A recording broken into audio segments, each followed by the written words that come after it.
Okay, Fight Freaks, this is your boy Big Steve G, and welcome to another podcast on TheTitleFight.com. And we're going to kick things off with recapping a huge weekend in boxing. And we're going to start off with the third installment of NBC Sports Network Fight Night Live, which showcased top super welterweight contender, the all-action Gabriel Rosado, taking on tough veterans Akul Powell in a 10-round super welterweight bout.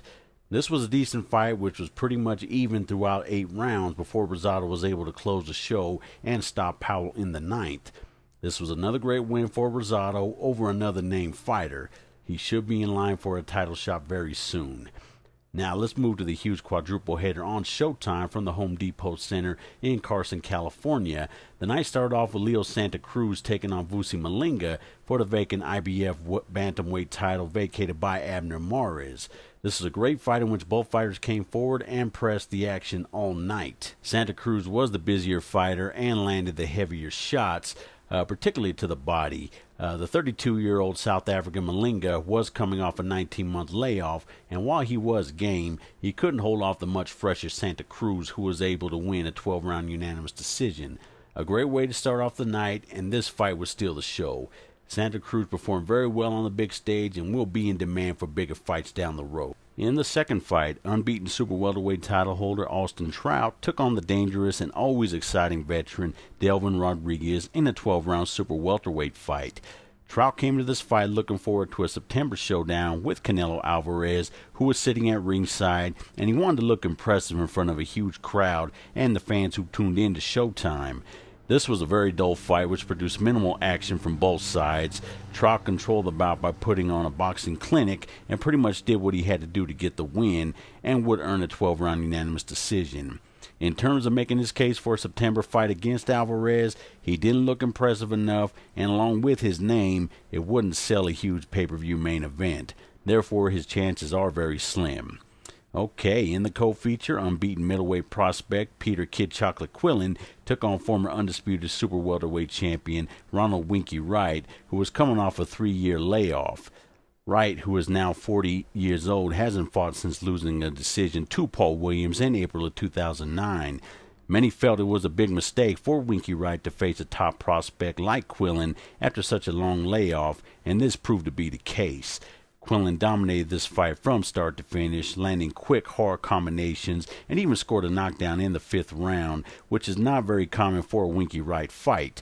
In the 9th, Quillin landed a huge uppercut that staggered Wright and almost got the stoppage. However, Winky was able to survive and clear his head. Quillin would win an easy 12-round unanimous decision. Once again, another great former champion goes down in a bad defeat. Just like Eric Morales, Bernard Hopkins, and Shane Mosley, who all suffered losses within the last few months, we, the boxing world, must look to the future without Ronald Winky Wright. Wright did announce his retirement after this fight along with Shane Mosley. You had a great career, champ. Thanks for the great memories. We'll see you in Canastota. Okay, let's move to the main event between former light heavyweight kingpin Antonio Magic Man Tarver taking on tough cruiserweight prospect Latif Kayode in a 12-round cruiserweight bout. The 43-year-old Tarver, who works as a commentator for Showtime, has called previous bouts of Kayode and has constructively criticized Kayode for certain aspects of his fighting style. Kayode took these remarks very personal and challenged Tarver, who was coming off an impressive knockout win of cruiserweight title holder Danny Green this past summer, which was 2011's comeback of the year. Despite the great build-up and hype, the fight was a complete stinker which provided little action. Kayode dominated the first half of the fight in a very unimpressive fashion. However, Tarver was able to dictate the pace of the second half of the fight, also unimpressively. The end result would be a draw, which is rightfully so. Both fighters were very upset by the decision. Tarver isn't getting any younger, and he really has nothing more to prove in the ring. He is a great commentator and should stick to his new profession. Okay, now let's switch to the subject of Saul Canelo Alvarez. As we posted our previous session last week, Alvarez signed to fight Paul Williams on September 15th in Las Vegas. However, a bad motorcycle accident this past Sunday left Williams paralyzed from the waist down, scrapping the fight with Alvarez. Williams has been in great spirits since the accident, and his confidence hasn't been shaken whatsoever. Our thoughts and prayers are with him and his family as they now have a new battle ahead of them, which is far bigger than any fight in the ring. We wish you the best, champ. With the Williams fight being scrapped, Richard Schaefer of Golden Boy Promotions pulled another rabbit out of his hat by getting James Kirkland as a replacement opponent for Alvarez. Kirkland is coming off of shoulder surgery and was making a better recovery than expected.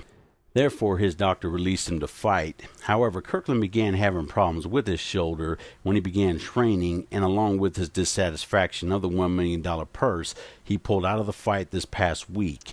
Alvarez is once again without an opponent, and Richard Schaefer is working diligently to find another replacement. You got to give Schaefer a lot of credit for the effort he's given over the last few weeks in finding opponents for both Alvarez and Amir Khan. As I stated earlier, Austin Trout was one of the fighters considered. However, that fight would be a tough sell with the unimpressive performance by Trout.